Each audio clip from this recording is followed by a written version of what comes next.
Alhamdulillah hari ini kita bisa melaksanakan penindasan mengenai budaya positif. Terima kasih kepada Bapak dan Ibu yang telah menyempatkan diri untuk hadir di acara ini. Saya Rana Nurhaiti sebagai peserta guru penggerak Angkatan 5 akan mengimbaskan budaya positif. Budaya positif di sekolah SDN Salam Jajar. Pertama, dalam pengimbasan ini saya akan memperkenalkan atau memberikan mengenai filosofis Ki Hajar Dewantara. Mungkin selama ini yang kita kenal Ki Hajar Dewantara hanya memiliki 3 filosofis, yaitu Ingrum Sosing Tulodo, Tuturi Handayani, dan Imanda Mangunkarso. Ternyata ketika saya belajar bersama di dalam guru penggerak, ada banyak sekali filosofis Ki Hajar Dewantara yang lainnya. Di antaranya yaitu anak diibaratkan sebagai tumbuhan bibit-bibit dan kita sebagai petaninya. Kita harus memberikan pemahaman dan lingkungan yang baik agar bibit-bibit itu bisa tumbuh sesuai dengan kodratnya.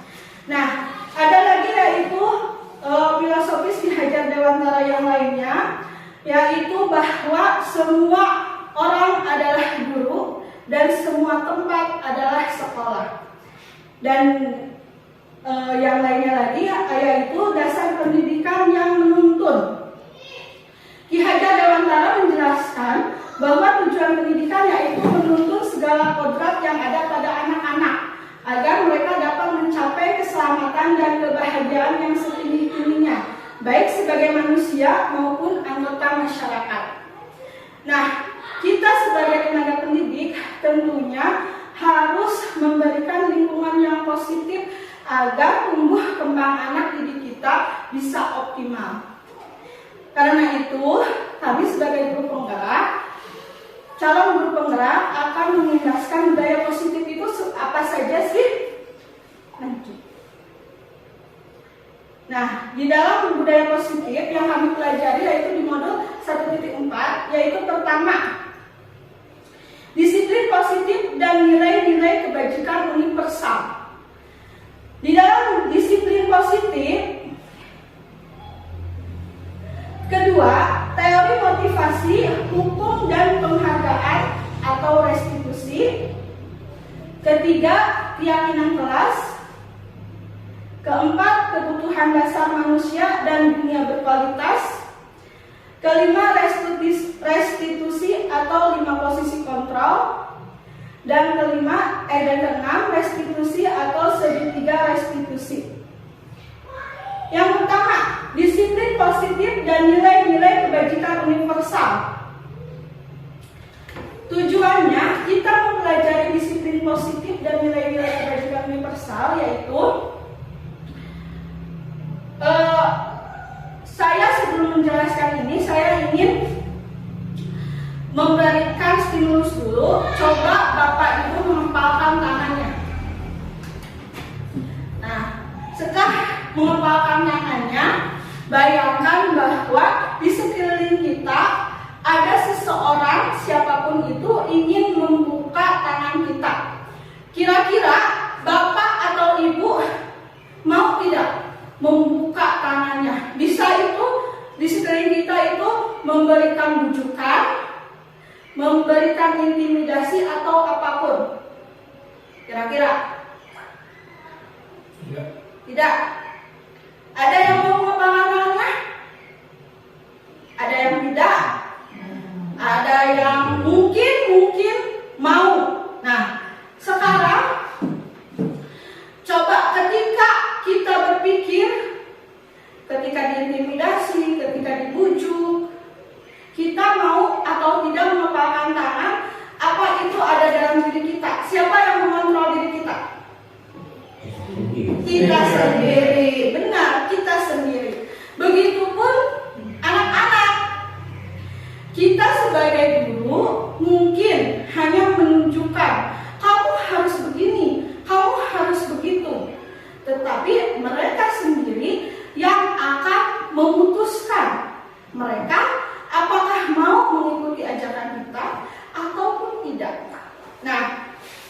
Di dalam disiplin positif dan nilai-nilai kebajikan universal ini,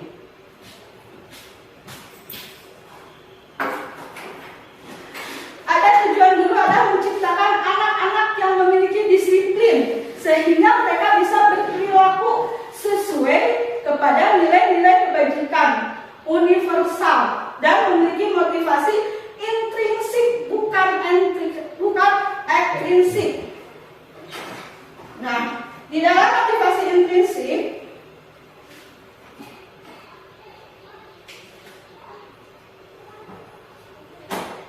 intrinsik itu ada pada dirinya, sedangkan ekstrinsik yaitu di luar dirinya. Nah, di dalam tadi kegiatan tadi stimulus respon yaitu realitas kebutuhan kita sama. Dan ada stimulus respon, ada teori kontrol. Dalam stimulus respon, realitas kita menganggap bahwa semua sama. Padahal dalam teori kontrol ada perbedaan. Kita yakini itu. Dan murid pun memiliki perbedaan masing-masing. Jadi kita tidak bisa memberikan kamu harus begini, kamu harus begitu. Tanpa tentunya kalau mereka melakukan sesuatu, walaupun berbeda, sesuatu itu memiliki tujuan. Itulah dalam teori kontrol. Contohnya, kadang-kadang kita mengatakan bahwa seseorang atau anak itu berperilakunya buruk. Itu stimulus respon. Tetapi dalam teori kontrol, semua perilaku memiliki tujuan. Semua perilaku memiliki tujuan. Apakah mereka marah? Mungkin marah itu karena mereka ingin diperhatikan. Gitu. Apakah mereka melakukan suatu keributan? Mungkin mereka ingin diperhatikan atau ada penolakan dalam dirinya. Jadi dalam stimulus respon, kadang-kadang semua orang melihat hal yang sama, tetapi dalam teori kontrol berbeda. Setiap orang memiliki gambaran berbeda. Dalam stimulus respon, kita mencoba mengubah orang agar berpandangan sama dengan kita. Tapi dalam teori kontrol, kita berusaha memahami pandangan orang lain tentang dunianya. Setiap anak diciptakan unik. Jadi, kita pun harus memperlakukan anak sesuai dengan karakteristiknya. Itu yang dimaksud dengan stimulus respon dan teori kontrol. Dan diharapkan disiplin positif itu berada dalam dirinya, bukan dari luar dirinya, yaitu motivasi ekstrinsik. Dia disiplin bukan karena kita menilai dilihat oleh guru, tetapi dimanapun apapun dia bisa disiplin. Dalam disiplin positif pun ada nilai kebajikan universal. Adalah nilai kebajikan yang telah kita sepakati bersama, seperti peduli, rajin, integritas, rasa hormat, keberanian, kebahagiaan, percaya diri, bersyukur, kejujuran, dan masih banyak yang lainnya. Nah, setiap murid diharapkan untuk memiliki nilai kebajikan ini. Walaupun mungkin nanti prosesnya berbeda-beda sesuai dengan keunikannya masing-masing. Ada mungkin dia tuh bersyukur bisa melakukan hal-hal di luar dugaan, tapi ada yang bersyukur hanya diam saja, menyebutkan alhamdulillah saja. Jadi setiap anak diharapkan memiliki hal ini. Namun kadang-kala kita harus melihatnya pun, ini mah mungkin rasa syukurnya seperti ini rasa syukurnya seperti ini. Jadi kita harus memperlakukan setiap anak itu sebagai sesuatu yang unik. Lanjut. Yang kedua yaitu teori motivasi, hukuman, dan penghargaan atau restitusi. Teori motivasi ini kadang-kala tujuan untuk menanamkan motivasi intrinsik, motivasi yang benar-benar ada dalam dirinya, tidak akan terpengaruh oleh hukuman dan hadiah.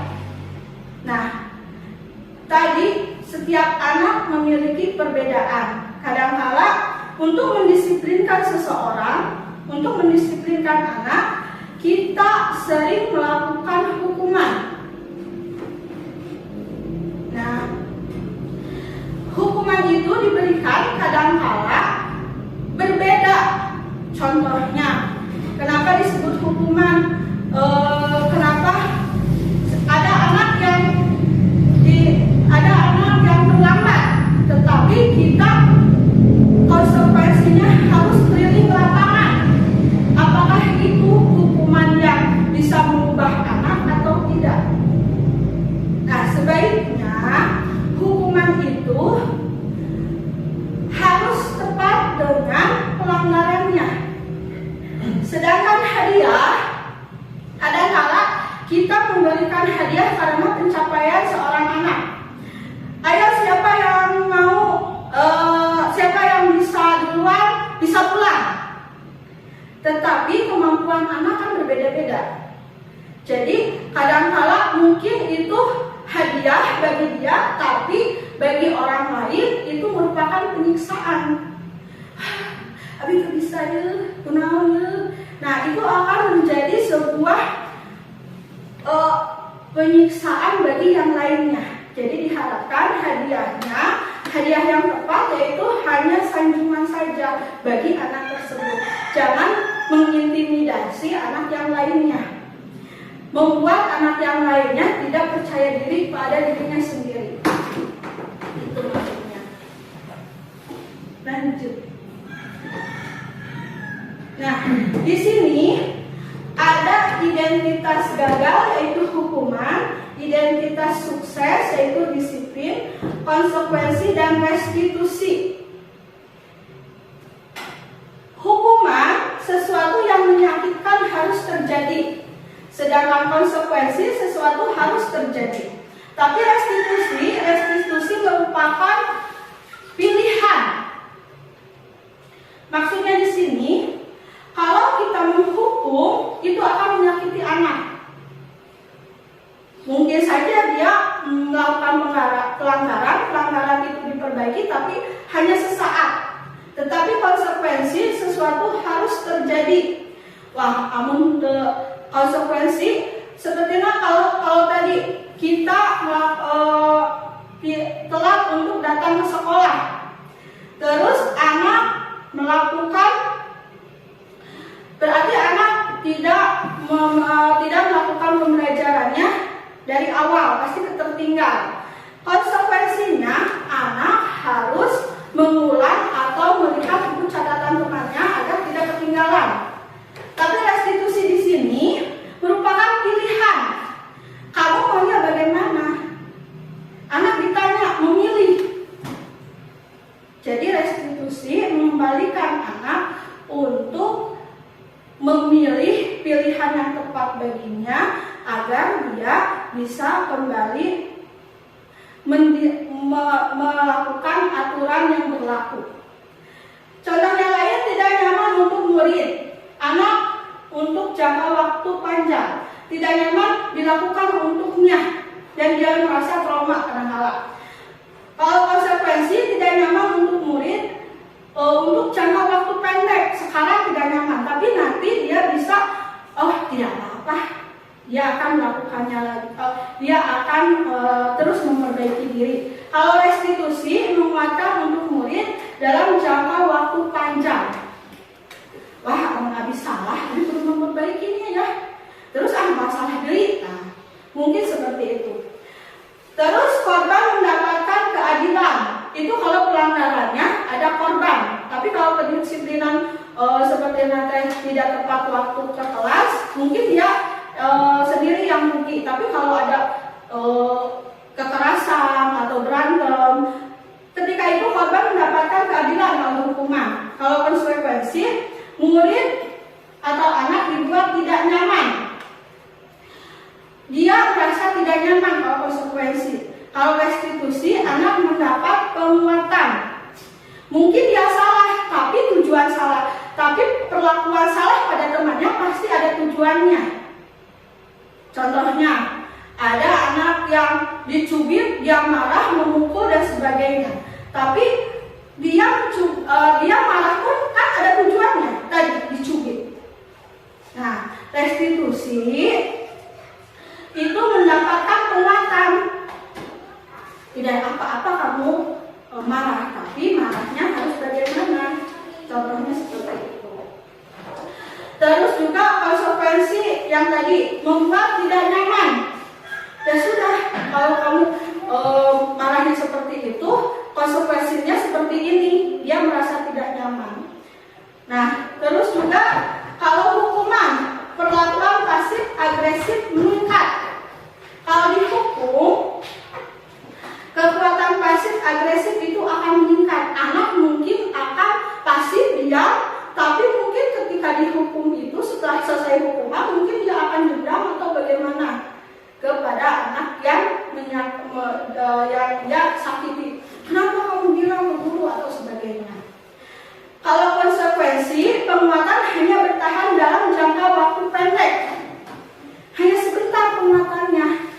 Dia akan tidak melakukan keributan di kelas hanya dalam seminggu ataupun beberapa hari. Tapi kalau restitusi, karena masalah terpecahkan, dia akan merasa plong. Oh, kemarin saya salah, jadi saya tidak akan melakukan kesalahannya lagi. Terus sistem tidak akan berjalan bila murid tidak takut. Itu hukuman. Seringkali kita, oh dia jadi hukum ya, mulai akan melakukan hal yang sama. Itu imbas dari hukuman. Sistem tidak akan berjalan bila murid tidak takut. Tapi konsekuensi memerlukan monitoring dan supervisi terus-menerus dari guru. Dilihat terus apakah anak ini setelah konsekuensi perlakuannya berubah atau tidak. Terus restitusi, murid belajar bertanggung jawab untuk perilakunya. Jadi dia sadar, oh saya salah, jadi kesalahan saya harus diperbaiki dengan ini. Terus hukuman selanjutnya berlaku hanya pada sebuah institusi, tidak berlanjut pada kehidupan nyata. Hanya di sekolah saja. Dia tidak nakal hanya di sekolah. Dia tidak melakukan atau menghormati orang lain. Dia tidak menghormati orang lain. Hanya dilakukan di sekolah. Di sekolah hanya menghormati, tapi di luar sekolah dia tetap tidak menghormati orang lain. Terus konsekuensi membantu penerapan mengikuti peraturan dalam masyarakat. Membantu penerapan mengikuti peraturan dalam masyarakat, artinya dia mengikuti di masyarakat pun dia melakukan. Kalau restitusi fokus pada pemecahan masalah dalam jangka waktu panjang. Jadi dia tidak terfokus kamar habis salah iya mau diperbaiki teh. Tapi dalam restitusi fokusnya, oh saya salah, saya harus melakukan perbaikan ini. Terus dalam hukuman, peraturan adalah kamu harus. Nah, sering kita lakukan ya. Kamu harus, awas, kamu tidak boleh. Nah, itu hukuman. Jadi anak, oh saya salah. Tapi merasa salahnya teh hanya waktu itu. Tapi dalam konsekuensi, apa peraturannya? Mampukah kamu melakukannya? Nah, sedangkan dalam restitusi, kata-katanya lebih bagus. Apa yang kamu yakini? Apa yang bisa kamu lakukan memperbaiki masalah ini? Nah, itu.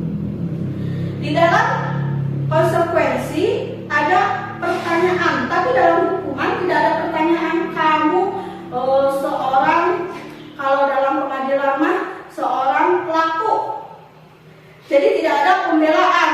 Kenapa begini, kenapa begitu. Tapi dalam konsekuensi ada pembelaan. Apa peraturannya? Ada pertanyaan dan ada jawaban yang harus diberikan oleh murid. Dan dalam restitusi, apa yang kamu yakini? Apa yang bisa kamu lakukan untuk memperbaiki masalah ini? Jadi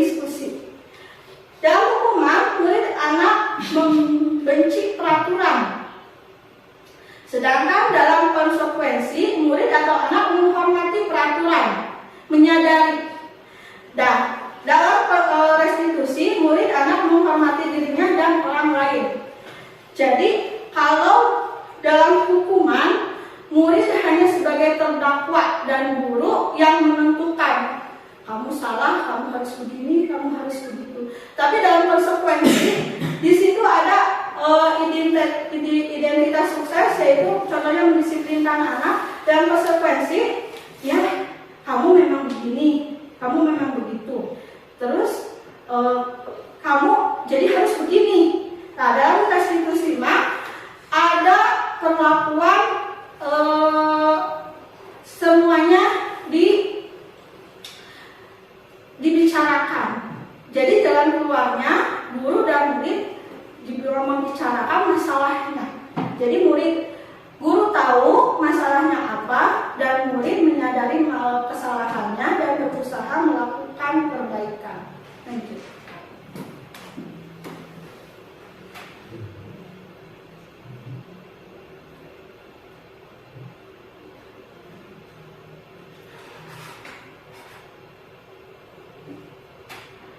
Nah, di sini kalau hukuman bersifatnya negatif, sedangkan kalau konsekuensi bersifatnya netral dan restitusi bersifatnya positif.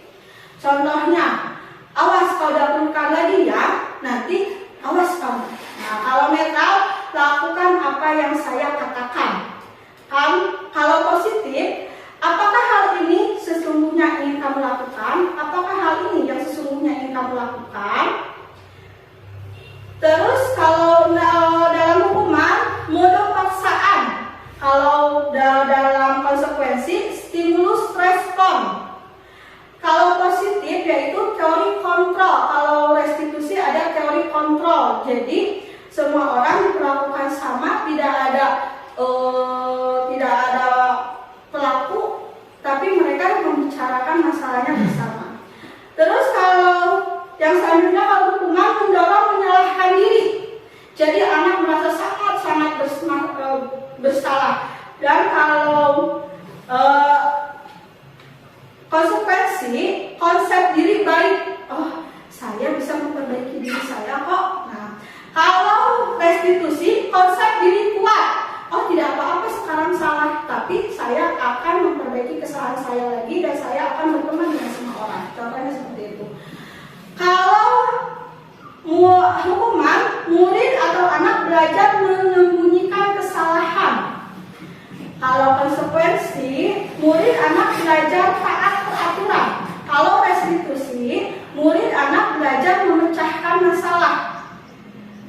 Kalau hukuman, murid merasa takut dan apa yang dia punya kesalahan-kesalahan lain, dia berusaha menyembunyikannya.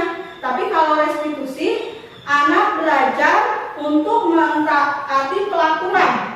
Oh, jadi kalau salah harus begini-begini. Kalau restitusi, anak belajar memecahkan masalah. Masalah apapun, mungkin tidak disiplin saja. Oh, saya salah, saya menghina siapa. Oh, ini berarti jangan. Jadi bukan hanya masalah itu saja yang timbul, tapi dia terus memperbaiki diri. Terus kalau hukuman, dampak pada murid mungkin merasa marah, merasa bersalah, rendah diri, dan mengasingkan diri.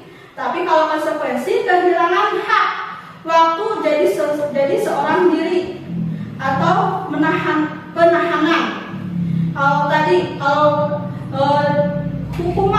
Kalau hukuman disiplinan, kita menyuruh anak untuk lari, dia akan merasa marah. Tadi terus capek, kasapola teh lari mente keberangan, akhirnya kita lari deui, akan ada rasa marah pun sih. Nah, kalau konsekuensi kehilangan hak, oh tadi saya harus istirahat, tapi sekarang karena tadi terlambat ke sekolah, jadi saya harus mengerjakan tugas sekarang ketika istirahat. Terus murid kalau restitusi, anak tidak akan kehilangan waktu, namun bersemangat untuk memperbaiki diri. Dia karena sadar di dalam dengan dirinya saya salah, dia terus memperbaiki diri.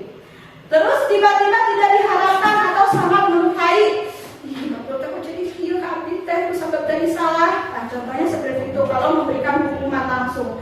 Kalau konsekuensi sudah diketahui dan masuk akal dengan amun telah teh geuningan kieu tetiasa itu tetiasa ieu tadi diajarkeun teu apal gitu. Terus kalau restitusi berupa undangan untuk mengadakan restitusi. Oh, kita bicara yuk. Nah, jadi tidak karena kalau gini, jadi ibu sekarang memanggil kamu, tapi tidak. Kalau restitusi, yuk kita bicara yuk. Tadi coba ada masalah apa? Nah, itu mengadakan restitusi. Jadi anak mau diundang dan kita melakukan pembicaraan. Terus kalau hukuman dibuat oleh guru, kalau konsekuensi dibuat oleh guru dan murid atau anak kalau konsekuensi. Oh, jadi saya salah ya Bu, saya harus begini. Oh, kalau restitusi dibuat oleh murid. Jadi dia melakukan sesuatu, guru hanya memberikan saran. Baiklah Bu, saya akan melakukan ini. Terus juga kalau hukuman menyakitkan guru menjalani konsekuensi dengan menyalahkan, mengkritik, menyindir dan merendahkan. Jadi itu sangat menyakitkan anak kalau hukuman. Sedangkan konsekuensi membantu guru menyatakan peraturan, melakukan peringatan dan menerapkan konsekuensi. Sedangkan restitusi menguatkan, guru menyebutkan keyakinan kelas, membimbing kerangka acuan berpikir restitusi dan murid atau anak. Nah, untuk melakukan restitusi kita harus melakukan keyakinan kelas. Keyakinan kelas itu membantu meyakinkan seluruh anak. Keyakinan kelas bersifat lebih abstrak daripada peraturan. Keyakinan kelas berupa pernyataan-pernyataan universal. Pernyataan keyakinan kelas dibuat dalam bentuk positif. Keyakinan kelas hendaknya tidak terlalu banyak, dapat diterapkan di lingkungan tersebut, di lingkungan kelas tersebut. Semua warga kelas dapat berkontribusi dalam pembuatan keyakinan kelas tersebut. Jadi keyakinan kelas kita diskusikan dengan anak, kira-kira apa yang harus kita lakukan agar kelas kita nyaman untuk belajar. Dan keyakinan kelas tidak kaku seperti peraturan, harus begini, harus begitu. Jadi sifatnya lebih abstrak. Contohnya disiplin, disiplin aja. Anak bisa mengetahui disiplin itu apa saja sih. Jadi tidak berapa 50 nomor untuk kalau dulu yaitu peraturan banyak sekali, tapi sekarang keyakinan kelas lebih abstrak, hanya beberapa poin. Contohnya saja tadi disiplin. Contohnya saling menyayangi. Di dalam saling menyayangi itu anak akan menyadari, oh kita tidak boleh saling menyalahkan ketika diskusi kelompok. Kita juga tidak boleh saling melukai dengan kata-kata kasar dan sebagainya. Untuk keyakinan kelas ini, setiap anak harus sepakat agar ketika ada pelanggaran, anak bisa menyadari, oh saya tadi melanggar keyakinan kelas ini dan ini, seperti itu. Selanjutnya, 4. Kebutuhan dasar manusia dan dunia berkualitas. Setiap orang, guru dan murid memiliki impian dunia berkualitas, dan hal itu harus dipenuhi, yaitu bertahan hidup. Ini adalah kebutuhan dasar manusia. Bertahan hidup, kasih sayang dan rasa diterima, kebebasan, dan kesenangan. Setiap anak memiliki kebutuhan, bukan setiap anak, guru juga memiliki kebutuhan bertahan hidup, kasih sayang dan rasa diterima, kebebasan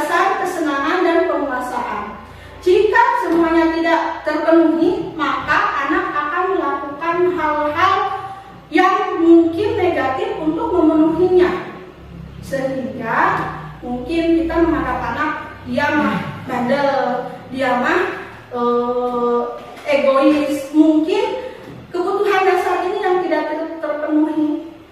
Nah, bagaimana dunia berkualitas? Setiap anak dan guru pasti memiliki dunia berkualitas, dan kita pun harus mewujudkan dunia berkualitas bersama. Sehingga kita harus ketika ada masalah, lakukan yang terbaik untuk memecahkan masalah tersebut, sehingga setiap anak bisa memenuhi kebutuhan dasarnya tanpa harus merasa terpojokkan dengan hukuman-hukuman. Restitusi 5 posisi kontrol.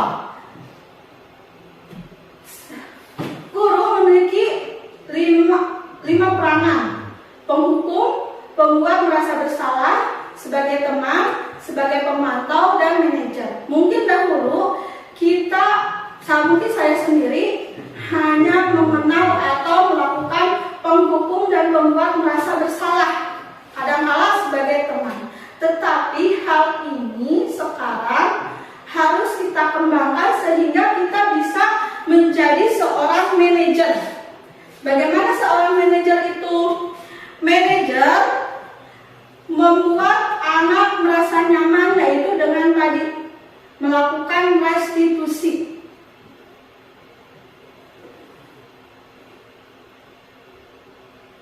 Nah, ini perbedaannya. Guru berbuat, guru berkata, hasil murid berkata, dampak pada murid, kegiatan dengan dunia berkualitas. Di situ ada perilaku kontrol negatif, perilaku kontrol positif, dan kontrol diri. Kalau perilaku negatif, kita akan berbuat menghukum dan membuat merasa bersalah. Sedangkan perilaku kontrol positif yaitu teman, pemantau. Sedangkan kontrol diri yaitu sebagai manajer. Jadi diharapkan kita akan menjadi manajer, diharapkan. Walaupun mungkin dalam kenyataannya penghukum bisa saja terjadi, tapi itu diminimalisir. Semuanya harus jadi manajer. Contohnya dalam guru berkata, berbuat, merhadik, menunjuk, menyakiti, menyindir, itu adalah hukuman. Sedangkan membuat merasa bersalah, berceramah, menunjukkan kekecewaan mendalam, itu mungkin hanya akan membuat anak merasa rendah diri. Dan perilaku kontrol positif sebagai teman membuat alasan-alasan untuk murid-muridnya. Kalau pemantau menghibur dan mengukur, sedangkan manajer mengajukan pertanyaan-pertanyaan. Jadi kita harus bertanya dulu, mengapa anak melakukan ini, mengapa anak melakukan itu. Guru berkata, kalau kamu tidak melakukannya, saya akan, itu contoh penghukum. Sedangkan membuat merasa bersalah, kamu sudah mengecewakan ibu, kamu sudah mengecewakan bapak. Nah, itu contohnya pembuat merasa bersalah. Sedangkan untuk teman, ayo lakukanlah demi biar ibu nggak capek, kamu harus diam ya. Itu sebagai teman. Kalau sebagai pemantau, apa peraturannya? Apa konsekuensinya? Apa yang kamu lakukan? Apa yang sekarang terjadi? Itu sebagai pemantau. Sedangkan kalau manajer, apa yang kita yakini? Nah, berarti sebelum kita melakukan menempatkan diri sebagai manajer, kita harus melakukan kesepakatan kelas. Coba, apa yang kamu yakini? Apa kamu meyakini hal tersebut? Kalau kamu meyakininya, maukah kamu memperbaikinya? Kalau kami memperbaikinya, jadi kira-kira hal tersebut akan menggambarkan apa tentang diri kamu? Jadi anak menyadari, oh saya salah, saya harus melakukan ini. Guru hanya memberikan pertanyaan-pertanyaan untuk membantu anak sadar, tidak untuk mengadilinya, tidak bermaksud untuk memojokkannya. Hasilnya pemberontak, pendendam, menyalahkan orang lain, itu kalau kita menghukum. Sedangkan membuat merasa bersalah, menyembunyikan, menyangkal, berbohong, debu, abi mah gitu. Nah, Contohnya itu, kalau kita menempatkan diri menjadi pembuat merasa bersalah. Sedangkan untuk teman, ketergantungan. Kalau kita memposisikan diri sebagai teman kepada anak akan tergantung. Ih, bahasa eta kudu dibantosan. Kunaon ayeuna itu. Nah, kalau pemantau menyesuaikan bila dia ngasih. Kalau ada guru, dia akan bersikap baik. Tapi kalau tidak ada guru, dia akan bebas seperti biasa. Nah, kalau manajer menguatkan watak atau karakter, kamu itu baik. Jadi kamu harus bagaimana? Jadi dia akan pasang foto, ya saya baik ya. Saya sebenarnya tidak seperti ini ya. Watak karakternya akan lebih kuat. Terus murid berkata, ketika guru bertanya, murid akan berkata, kalau menghukum saya tidak peduli. Baik bu, baik pak, ke kelas baik kadang-kadang suka seperti itu. Kalau membuat merasa bersalah, maafkan saya memang salah. Kalau menjadi teman, saya pikir bapak ibu teman saya. Kalau pemantau, saya akan dapat berapa bintang kalau melakukan hal tersebut. Jika sudah melakukan hal tersebut, saya akan mendapatkan apa? Jadi ada imbalan. Kalau manajer, bagaimana caranya agar saya bisa memperbaiki keadaan ini? Bagaimana caranya? Jadi murid bersama murid berpikir, kumaha ya caranya ya?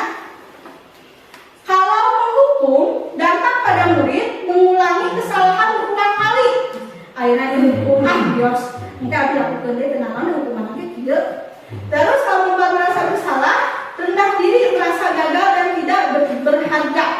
Kalau menjadi teman, tergantung, tidak mandiri dan tidak bisa memutuskan. Sedangkan untuk pemantau menitik beratkan pada dampak pada diri sendiri. Sedangkan untuk manajer mengevaluasi diri bagaimana menjadi diri yang lebih baik. Murid akan mengevaluasi dirinya untuk menjadi yang lebih baik. Terus kaitan dengan dunia berkualitas tadi, pemenuhan kebutuhan dasarnya. Murid meletakkan guru di luar dunia berkualitas. Jadi guru tidak diingat karena fungsinya hanya menghukum ketika di sekolah. Membuat merasa bersalah, murid meletakkan guru di dalam dunia berkualitas. Seketik diajarkan rantai di dalam dunia berkualitas murid. Terus teman, murid meletakkan guru sebagai orang penting dalam dunia berkualitas. Jadi dalam dunia berkualitas murid akan menempatkan kita tuh orang yang penting. Kalau kita memposisikan diri sebagai teman. Kalau pemantau, murid meletakkan peraturan di dunia berkualitas. Berpikir peraturan ini. Kalau sebagai manajer, murid meletakkan dirinya sebagai individu yang positif dalam dunia berkualitas. Kalau kita menempatkan diri sebagai manajer di dalam dunia berkualitas murid, kita adalah orang yang positif. Kita adalah idolanya. Seperti itu. Nah, restitusi, segitiga restitusi yaitu menstabilkan identitas. Tadi kita sudah mengetahui ciri-ciri posisi kita, yaitu sebagai penghukum, sebagai pembuat merasa bersalah, sebagai teman, sebagai pemantau, dan sebagai manajer.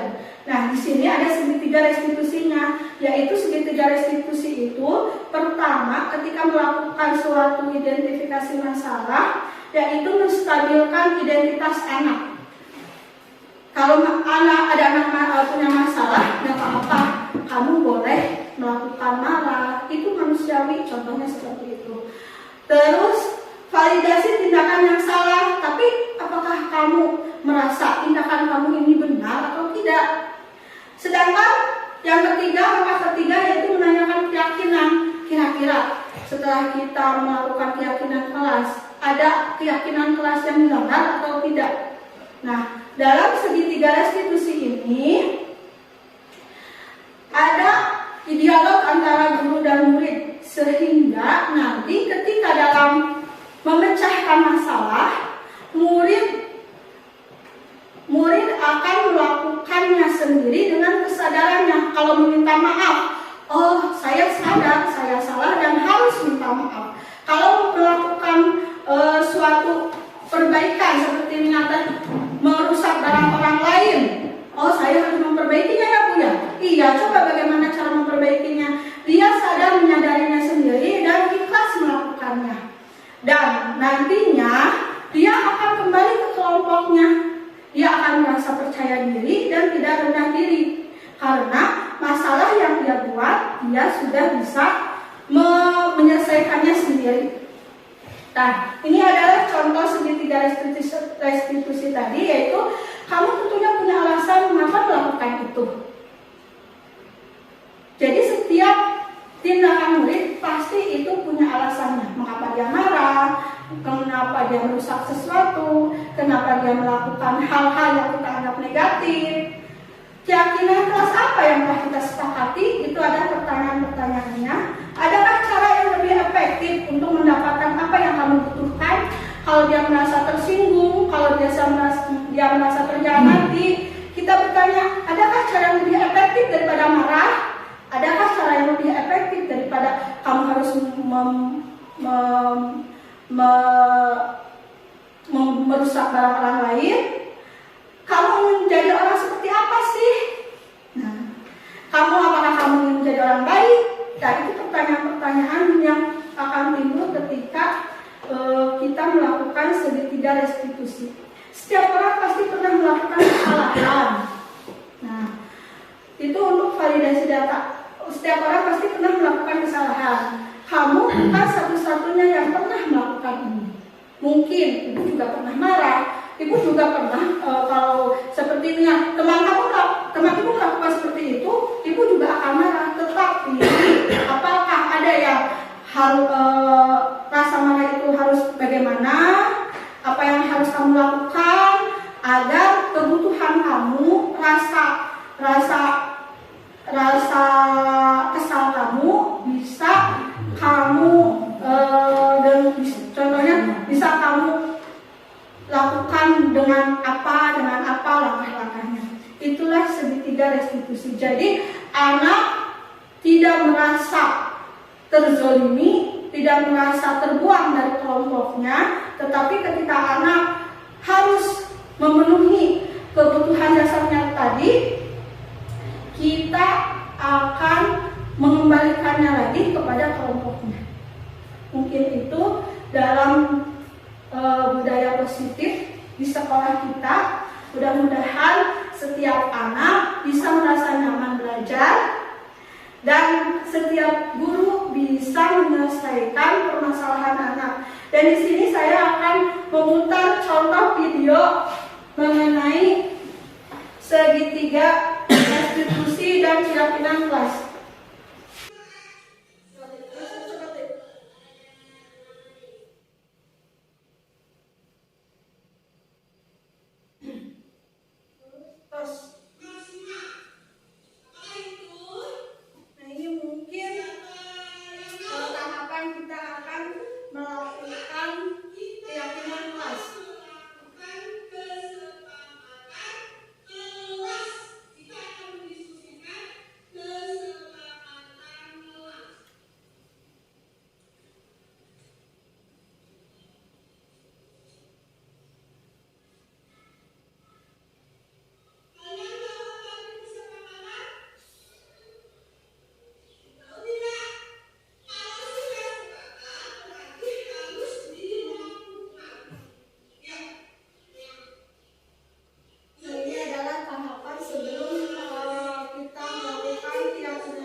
Jadi sudah kita melakukan keyakinan kelas, nanti kita akan, kalau ada pelanggaran kita akan melakukan restitusi. Jadi lebih gampang. Jadi semua anak berdiskusi, guru dan anak berdiskusi melakukan keyakinan kelas.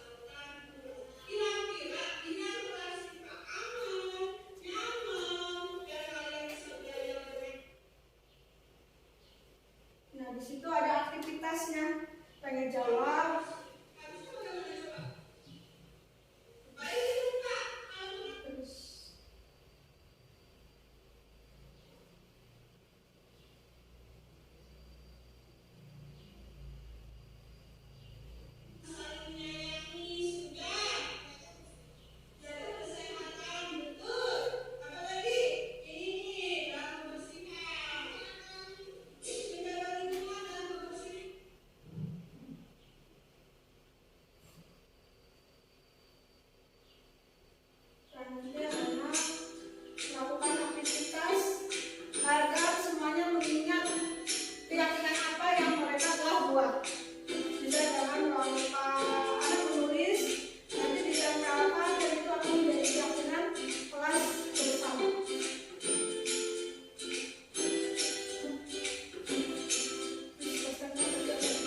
berkelahi dengan temannya, Yohana berkelahi saling sobek dikarenakan tadinya cuma bercanda. Setelah saling sobek mereka saling menyalahkan dan akhirnya saling berpisah. Tetapi alhamdulillah setelah melakukan restitusi, walaupun di dua tempat berbeda, mereka sudah bisa berteman kembali kalau bermain bersama ketika jam pulang sekolah.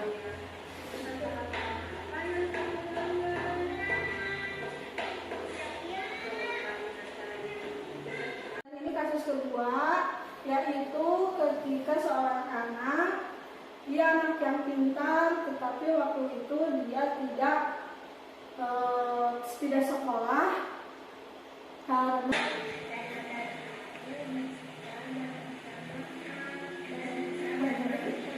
ini adalah tanggapan dari anak yang tadi dilakukan restitusi. Dia bisa kembali berteman dengan. Ini adalah tanggapan kasus kedua. Dia sakit dan seharusnya ketika dia sembuh, dia bertanggung jawab atas tugas-tugasnya sehingga dia tidak tertinggal pelajaran.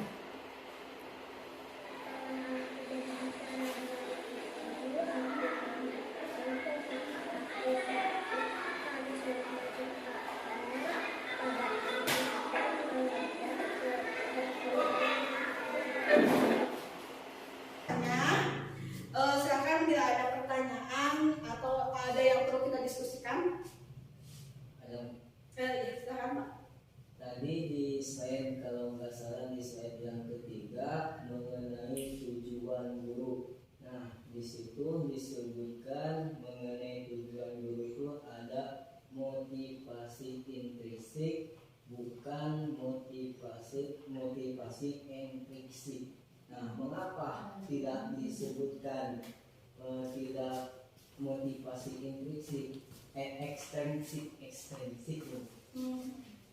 Coba digambarkan lebih rinci lagi dan contohnya gimana? Saya kurang paham di motivasi intrinsik dan ekstrinsik. Kalau motivasi intrinsik yaitu motivasi yang ada dalam diri kita sendiri.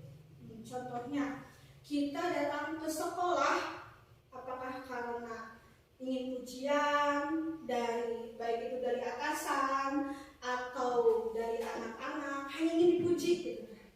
Itu mungkin. Terus contoh yang lain kalau intrinsik intinya dari dalam diri.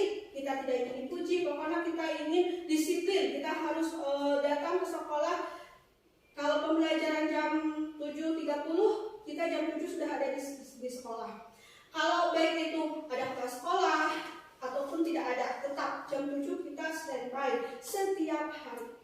Karena kita merasa bahwa di sekolah itu kita punya tanggung jawab, yaitu untuk punya tanggung jawab kepada diri sendiri dan juga kita ingin menanamkan untuk dicontoh oleh anak didik. Terus juga kita tidak ingin hadiah. Wah, siapa nih guru yang datang tepat waktu, beri hadiah, itu motivasi intrinsik. Kalau ekstrinsik itu sebaliknya, kita datang tepat waktu. Kalau ada kepala sekolah, jika ada dari kepala sekolah ya, tos wae lebih awal. Terus juga kita punya contohnya tujuan. Wah, tadi belum melakukan ini, kita sekarang lebih awal Atau juga kita ingin dipandang oleh masyarakat. Nah, itu adalah motivasi ekstrinsik, yaitu ada di luar. Kalau intrinsik ada dalam diri sendiri. Badai ada orang, badai tidak ada orang. Biasanya itu terlihat setiap hari. Kalau intrinsik mah karena kita punya di dalam diri sendiri, jadi tiap hari dilakukan. Tidak peduli ada hujan badai atau apapun, atau halangan apapun, kita akan melakukannya. Terus terang saya juga belum sepenuhnya memiliki motivasi intrinsik, jadi kita bersama-sama sama-sama belajar untuk menumbuhkan motivasi intrinsik itu sebagai guru untuk bisa diteladani oleh setiap anak didik kita. Dan mungkin mudah-mudahan motivasi intrinsik itu pun kita imbaskan kepada murid-murid kita. Jadi anak berlaku baik tidak hanya di depan kita saja, tapi harus benar-benar ada dalam dirinya. Tidak karena ibu guru masihkan hadiah, jadi guru bersih, dia akan disiplin, dia akan berlaku baik, dia akan melaksanakan kebersihan, itu ada dalam dirinya. Tidak dengan hubungannya dengan orang lain. Mungkin itu Pak. Ada lagi yang mungkin teman-teman ingin tambahkan mengenai motivasi intrinsik dan ekstrinsik? Silahkan. Pembelajaran berlangsung, salah satu anak itu dia tidak pernah jadi memperhatikan guru ketika menjelaskan itu kan kadang-kadang suka memperhatikan, kadang suka mengganggu teman yang lainnya gitu. Nah, bagaimana sikap, bagaimana tindakan selanjutnya agar dia itu anak bisa terus memperhatikan terhadap gurunya yang sedang menjelaskan pelajaran yang diajarnya itu, supaya dia itu tidak mengganggu teman yang lainnya gitu. Jadi ngecek gitu Bu. Jadi bagaimana tindakannya? Apakah harus ada hukuman atau ada tindakan yang berkelanjutan? Ya mungkin itu Bu. Terima kasih. Terima kasih pertanyaannya. Mungkin setiap anak unik. Setiap anak unik dan mereka memerlukan dunia berkualitasnya. Mereka apa yang harus dipenuhi anak tersebut. Jadi sebaiknya guru mengetahui lebih lanjut alasan kenapa anak itu tidak memperhatikan. Mungkin anak itu tidak terbiasa belajar dengan ceramah. Mungkin anak itu kinestetik. Jadi dia sebenarnya memperhatikan, tapi dia lebih nyaman untuk bergerak. Nah, terus juga mungkin pada waktu itu dia mengalami apa, marah atau apa, jadi dia melampiaskannya dengan mengganggu teman yang lain. Jadi ketika anak melakukan sesuatu pasti ada tujuannya. Itu dasar yang harus kita miliki. Jadi kita gali dulu sebenarnya apa sih yang terjadi. Nah, kalau sudah digali, kita penuhi kebutuhan anak. Setiap anak di kelas pasti berbeda-beda gaya belajarnya. Ada audio, ada visual, ada kinestetik tadi. Jadi sebaiknya untuk mewujudkan dunia berkualitasnya, kita memenuhi kebutuhan anak tersebut. Jangan sampai kita mengatakan, wah anak ini bandel nih. Kita menjudge-nya sebelum kita mengetahui alasannya. Mungkin itu. Mungkin dari teman-teman ada yang bisa akan menambahkan, silakan. Jadi sebelum menghukumnya, kita harus tahu dulu alasannya mengapa dia melakukan seperti itu, sehingga kita dapat melakukan tindakan-tindakan agar pembelajaran kita bisa dimiliki anak, bisa sampai kepada anak. Jadi kita tidak hanya ini harus dihukum nih, padahal kita tidak tahu apa yang latar belakangnya. Jadi posisi kita tadi sebagai manajer, cari tahu dulu kenapa kamu melakukan itu. Terus apa dulu keyakinan kelas yang sudah dibuat apa. Ketika belajar kita harus bagaimana. Memangnya kamu belajarnya bagaimana sih? Mungkin pertanyaan-pertanyaan, diskusi-diskusi tersebut bisa menimbulkan kenyamanan bagi kita sebagai guru dan bagi anak sebagai pelajar dan juga bagi anak-anak yang lainnya. Mungkin itu kan. Alhamdulillah mungkin acara untuk pementasan kali ini sudah selesai. Terima kasih atas partisipasinya. Dan mudah-mudahan kita bisa mewujudkan budaya positif di sekolah kita.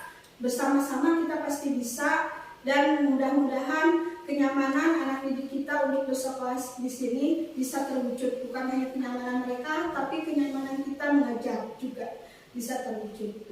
Dan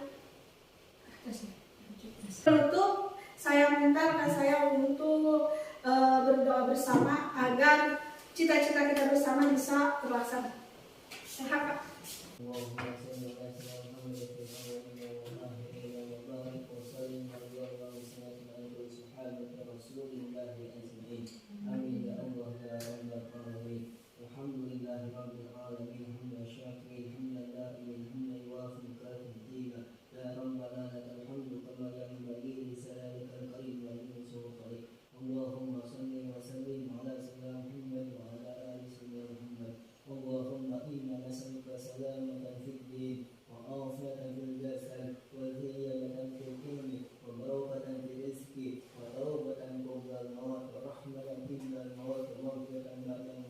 اللهم حمل علينا في سكرات الموت والموت من النار والعفو عند الحساب وقربه لنا برحمتك يا ارحم الراحمين اللهم كن لنا والوالدين وارحمهما كما Bangun dan bergeraklah, waktu terus berganti. Jangan pernah menyerah, wujudkan mimpimu. Walau berat kau rasa, teruslah berlari.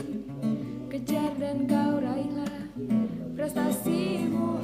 Kita belajar prestasi, jujur dan mandiri, santun kata dan Assalamualaikum warahmatullahi wabarakatuh. Saya menanggapi dari hasil diskusi yang telah Ibu sampaikan tentang pengimbasan budaya positif itu sangat bagus jika diterapkan di sekolah, terutama dalam hal menciptakan keyakinan kelas dan restitusi. Terima kasih.